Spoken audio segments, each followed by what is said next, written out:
ஏன்டா கத்துற? நானே கன்ஃபியூஷன்ல இருக்கேன்ல. நீ கன்ஃபியூஸா தான் இருக்கியா? நானும் சோறாக்கறதுல கன்ஃபியூஸா இருக்கேன்டா. என்ன?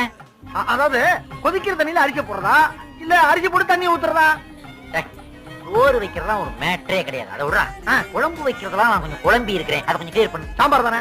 ஆமாடா. என்ன குழப்பம்? இத்தனை பருப்பை வச்சு போறல வீட்டுல, இதுல எதை சாம்பார்ல போடுறதுன்னு டப்பாவில எழுதி வச்சு போயிருக்காளா? அது எப்படி எழுது போக்கி? சேர்ந்துருக்கிறது ஏன் பொண்டாட்டி கூட இல்ல? இப்ப நீ என்ன பண்ற? எல்லா பருப்புலையும் இவ்வளவு எடுத்து போட்டு நல்லா வேக வச்சு ஒரு கிண்டி கிண்டி விடு. வித்தியாசமா இருக்கும்ல? அருமையான ஐடியாடா. இதை தவிர பாதாம் பருப்பு, பிஸ்தா, முந்திரி எல்லாம் வச்சு போடுங்க. மச்சான், எல்லா பருப்பையும் போட்டு கிண்டுனா அது பேர் குழம்புலடா மச்சான், கூட்டு. எதுவா இருந்தாடா எவகப்பா நம்மள? நம்ம ஆக்குறதா சோறு, நம்ம செய்யறதா சாம்பார், நம்ம வைக்கிறதா ரசம். ரசம். ஏய், ரசம் உன் இன்சார்ஜ் ஆச்சே, பண்ணிட்டியா? புளி எல்லாம் போட்டு கூட கரைச்சிட்டேன். ஐயோ, ஆனா மிளகு மிளகா அப்படி போடாம ஒரு ரசம் வையி. நல்லா இருக்கவே நம்மளும் நம்ம பிள்ளைகளும் சாப்பிடுவோம்.